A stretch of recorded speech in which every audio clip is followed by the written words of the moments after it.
Hi, everybody. We're so glad that you joined us today. Hi. And we certainly hope you're enjoying this show that we're doing and the series that we're doing. And we're talking about the universal laws. And I know everybody's heard the law of attraction. You may think one time too many, but I don't think it's ever too much to remember that rule. Yeah.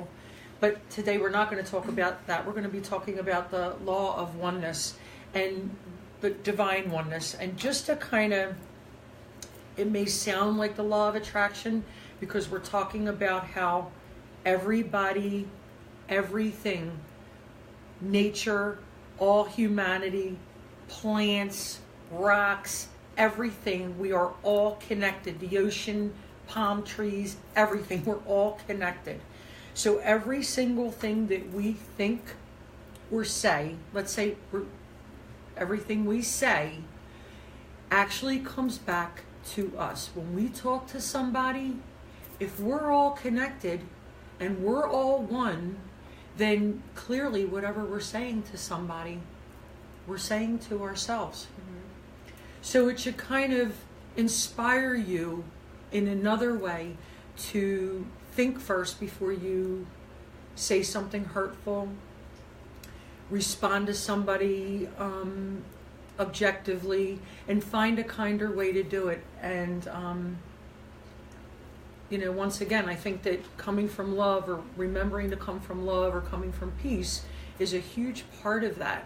I know that I was talking to Karen yesterday, and I said, I think that I've been handling like a lot of things, she's like, no, you have, because I've really been consciously thinking about this law, not thinking about this law, just kind of bringing it in.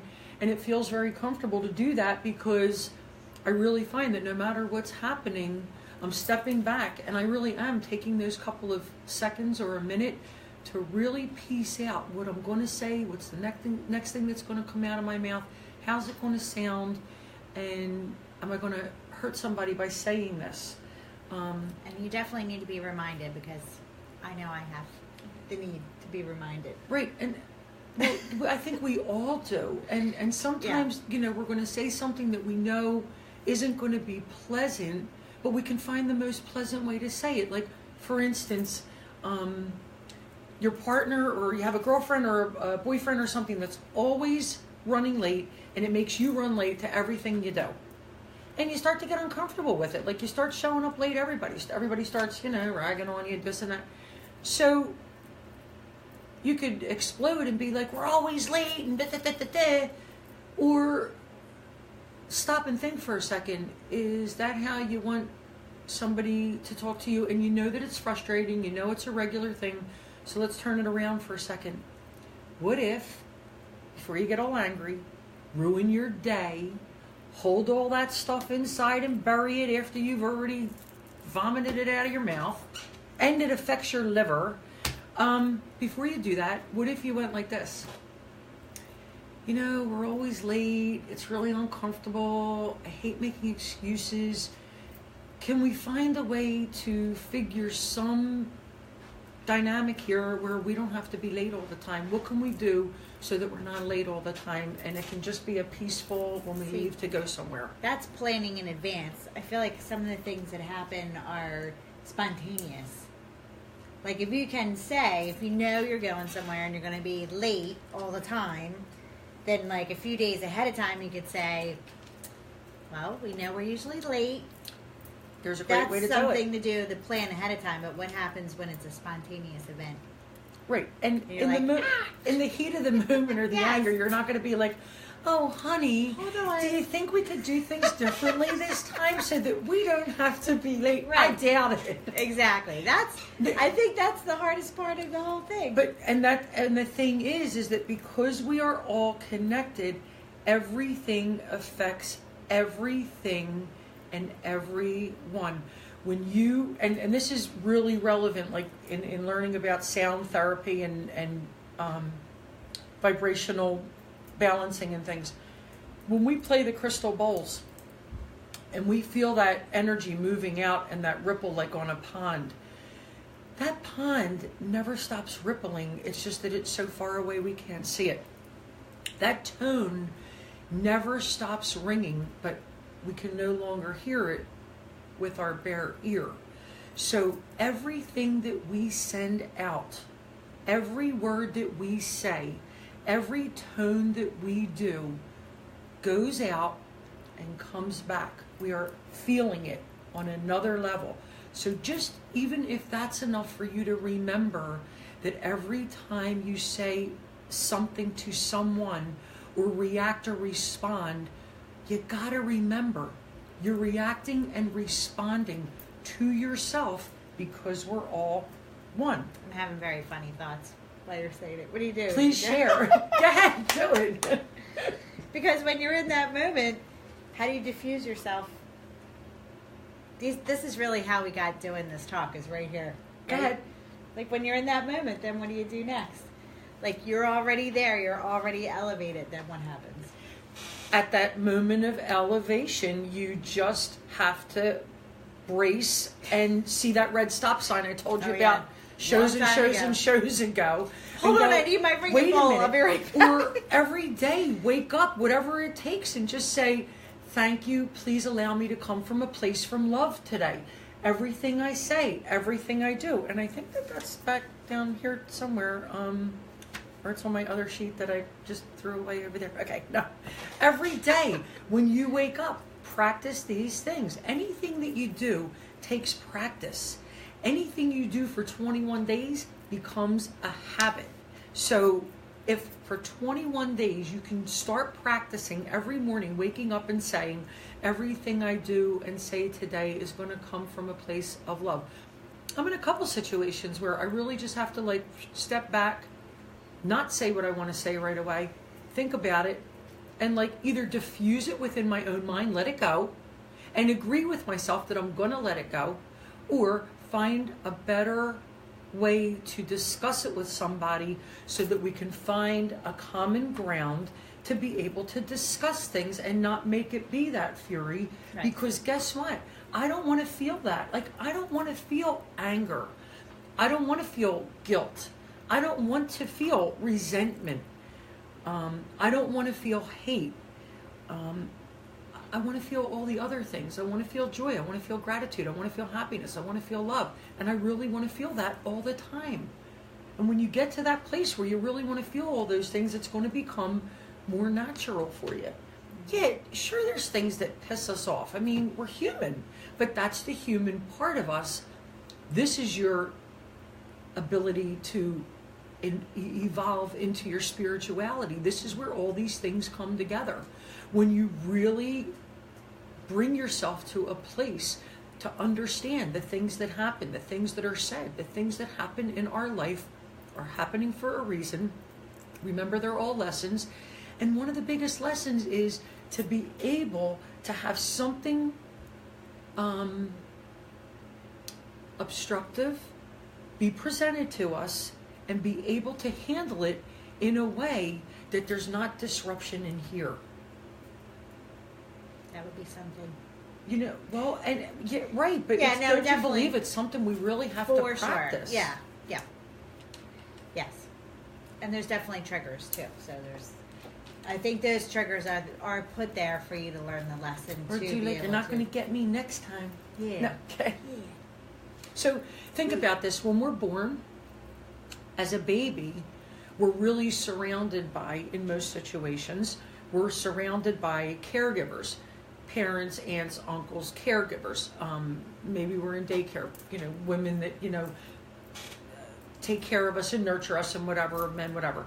So for those first couple of years, we're really surrounded by a connection with others. Like right now, this thing they do now, which I think was beautiful because I was fortunate enough to be present when my granddaughter Natalia was born. And it was an honor and a privilege, I have to say, to my son and daughter-in-law, that being able to be present at that time was one of the most wonderful things that ever happened. And what they do now is they have the baby lay on the mother's turn. We're bonding with our mother, and then they bond with the father. The father gets a half an hour, and we're evolving. Throughout the next few years, we're around caregivers. So back to that, we're around caregivers. So we learn this feeling of security, connection, and then we go to daycare, nursery school, let's say nursery school, first grade school, and we learn a little bit of, now we start to get into like separateness, like yours, mine, we, just me, just you, fighting to be the first one in line. Now all of a sudden there's this separateness. But it's not like your mom said, it's not like our moms went like this. All right, now you're going to go to school and you're not going to feel as connected to everybody as you feel at home. It's not like there's a book for this. That's why every day and every situation in our life is a lesson. They're all lessons on life, because there is no, I mean, there's plenty of books on this stuff, but face it, there's no parenting book that really can blanket cover everybody's life and situation and personality and, you know, family structure. Hey, Mick. Hey, Laura. So through those years, when we learn separateness, then we start to feel the feelings of fear and all these other things. And those are the things that really trigger how we react now, as opposed to how we reacted or how we will react when we remember that oneness and how we're all connected and how we want to be spoken to and treated. It's the most important thing on this earth. And just think about this for a second. Picture this in your mind for a second. A perfect world where everybody comes from love, where there's no wars. I truly believe that Mother Nature is as sick and tired of all of the rage and anger and confusion and illusion, disillusion that goes on in the world today. And I truly believe at my core of core that this is why we're having the weather patterns that we've been having, and fires and accidents and cars and buses and trains and planes, and it's everywhere you look. So the more the media puts this stuff out, the more we're thinking of these things. It stresses us, and it certainly doesn't help us to come from a place of love, which actually makes it a little more difficult to practice coming from love and coming from a place of no fear, coming from peace. So with this being said, isn't that even more reason to practice coming from this place so that we're not affected by everything that we're seeing? And it doesn't mean don't donate your services, don't help these people that are affected by all of this devastation and all of that. I'm not saying that. But what I'm saying is, as a collective consciousness and oneness, if each one of us practice this singularly, solitarily, then what makes you think all of these other things can't change also, if that's what we're putting out? We already know what we think in our mind, and what we feel in our mind is what we put out there and make our life.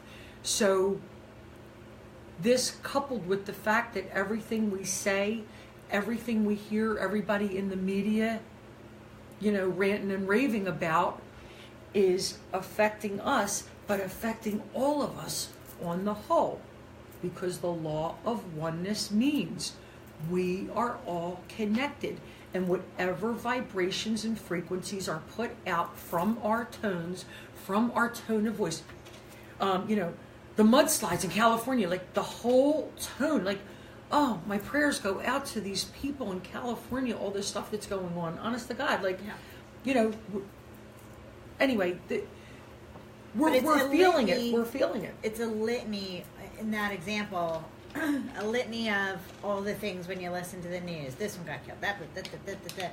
And it's like, just, it's repetitive, and you pick it up in your thought process. Yes. Right? And then it gets carried into your day and your thoughts and your focus. Exactly. Right? Exactly. So, you know, start thinking and write down when we're finished, or you could do it now. Write down a situation that's a recurring situation that you deal with and you don't want to have to deal with, and it angers you or it frustrates you, and just write it down and take a look at it. And let's just say there's one of the people at the supermarket that you go to. One of the checkers is like the slowest person at doing what they do. They do it well, but they're the slowest person. To you, it's frustrating. And here you go. Every time you get in the line, you're like, oh. Well, what if you stop thinking to yourself, first of all, law of attraction, oh, it's not going to be like that today. That's your first line of defense. But what if that happens to be one of the things? Write it down. Instead, obviously, you're not going to say something to her like, gosh, you're really slow. Could you speed things up a little bit? Because everybody be more pleasant in line from now on. God bless you. Thank you. But what if you changed how you felt about it? Maybe this is the best they can do. How about if you started considering other people's situations before you verbalize what you're thinking from your perception? How about if one of the other steps is you try to look at things as best as you can, because we don't always know where somebody's coming from, what they've been through, or what they're thinking. What if for once you just start thinking, maybe their situation isn't the best. Maybe the situation that they're in is making them respond to this way. I need to find a way to actually help them to maybe alter their perception a little bit to actually make it easier for them. And in turn, their situation is better, everybody's reaction is better, everybody's tone is better, and the response is better. And then whatever it is doesn't happen the next time. And maybe that person in the checkout line gets a little bit speedier, or, they put them in produce and they're, stacking up oranges or something. I mean, they're doing maybe something that does take that time. You're slower, you can arrange and make sure everything's, you know what I mean? Really put things into perspective. And think about it. Is somebody doing something wrong? Or just the way you're looking at it? Is it, it's us. A lot of times it's us. It's not even the other person. So you really need to be aware of this one connection of all of us, and how every single thing we say to somebody else, we are actually saying to ourselves. And be conscious of it, be aware of it, and really just start to be nicer. What does it take for somebody to just start to be nicer a little bit? Is it that much sweat off your back to do that? Welcome, welcome, welcome. Hi, Karen. Who do we have here? Should we get you a little stool? I'm looking for happy hour. Get Mama's. How are you? What a lovely surprise. Hi, Ryan. How you doing? Look who came to join. So we're talking about how to be nicer to people when you speak to them, because with the law. Wait, can I get this little? Yes, I'm sorry, but you're ready to get off. That's good. Hi. Glad you can come in. Yes. I was trying to surprise you. No, if anybody's perspective, we would certainly love to hear yours on this. So today we're talking about the law of oneness. We're all connected, and basically how to be nicer when you say things to people, because if we're all connected in oneness, when we say something to somebody, we're actually saying it to us. You're right. So in a situation where something angers you, finding a nicer way to say something to somebody to find a common ground so you can be leveled and not angry. That's Because wonderful. I anger like sets that. off your whole day. Right. So what's your perspective on that? I like that, but saying the truth is really good too. You can say it in a nice way. Right. Like when someone Well, you asks you the always question. want to tell the Yeah. truth. We're Like just the happier- saying what to think to make sure we always come from a place of love when we're Yes. talking Yes. to somebody. So I do you have agree. like a step here? Besides When you're on CBD the drops? Not really, not really. I would just say think before you speak. Think, take in consideration who you're talking to. Some people you could just say things to and they won't get offensive. Right. And they're easy to talk to. And then you have some that right away they're on guard, they're defensive, they think you're going to come at them. So I would say think before you speak. There you go. Think before you speak. And this is something that takes practice every Yes. day, because none of us think before we speak. No. Right. People are impulsive. Yes. Yes. Yes. I know that. I know that. All right, so I know it firsthand. Yes. But I have been learning to stop and think because Yes, I've really yeah. been practicing. And I'm going to tell you, writing in my journal has really helped, because a lot of the things that I want to say, I'm writing them down. I'm writing them down and I'm able to reread them and go, how does it sound? So, last week we said journal, write things down, meditate. Meditate on your feelings. Meditate on how you want to be. But I would say And present also your- be truthful. Like, be honest with the person. Because honesty is the best. I mean, sometimes it's hard to take the truth and look at yourself and go, oh my God, they're right. Yes, But when you speak the truth, I think it's the best too. I really do. absolutely. Absolutely. Yep, this is awesome. This is a really nice surprise. You're going to maybe come and join us one day and be I would here for the love whole to. kit and caboodle. Yes, I would We're love holding to. her to this because if Yes. you want honesty, Oh. you're going to get it here. Yeah. You're going to get it here. Yes, yes. So we hope that this was. Do you have anything to add? Do you Nope. want I don't No, want to. I definitely, all of that, I'm just kind of thinking about all my different processes, and one of my favorite things to do is to write and then burn it. Right. And with the weather, I haven't been able to do that because I usually do it outside. Right, right. And this weekend, I'm going to do it. Wonderful. Really, for those 3 days of 58, Yeah. 59, and Exactly. 60. It was so cold. Yes. And I actually feel like the weather has been contributing. I still don't feel like we've bounced back from the holiday time. I agree. And agree. everything's just kind of slightly off. I agree. So, with all this time spent indoors because of ice storms, snowstorms, and everything else, here's your quiet time.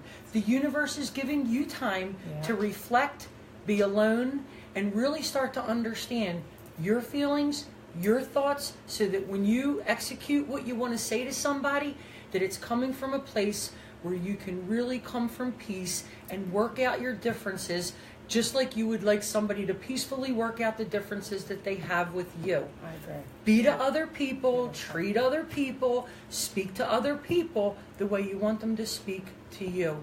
And like Karen said, starting with honesty. Yes. Yes.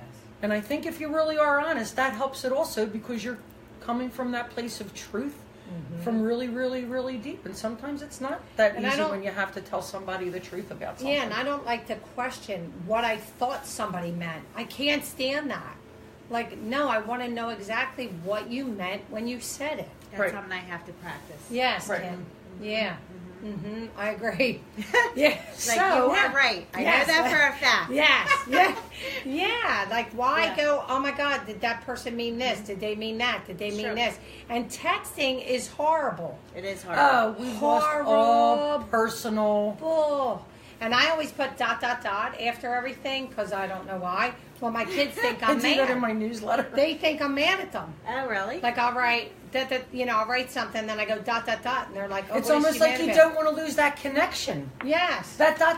kind of keeps you connected for the next Exactly. conversation. Yeah, but see, We used they to get can off the phone and say, or we would leave each other and go, all right, we'll talk to you later. Right. Well, nobody writes that, so that's what the ... really That's is. what I'll I talk to you thought. later. Yeah. Okay, I'm That's done what my I nails. thought. You're right. More thoughts to come. ... Yes. Hi, Deb. Thanks for joining. All right, I so love this. we are really happy and we're really grateful for everybody that joined us today. If you think today what we talked about is something that you or somebody you know very well needs to hear, please feel free to share these and help us to enlighten everyone. And we love you very much, and this is why we do it. So we will see you next Wednesday. And practice, practice, practice. We're doing this from our hearts. We're doing this because we've been doing it, and it's made a huge, profound difference in our life and the amount of peace that we have in it and the amount of love that we feel. Okay? And that's all we want to put out is love. Bye. Bye. Cheers.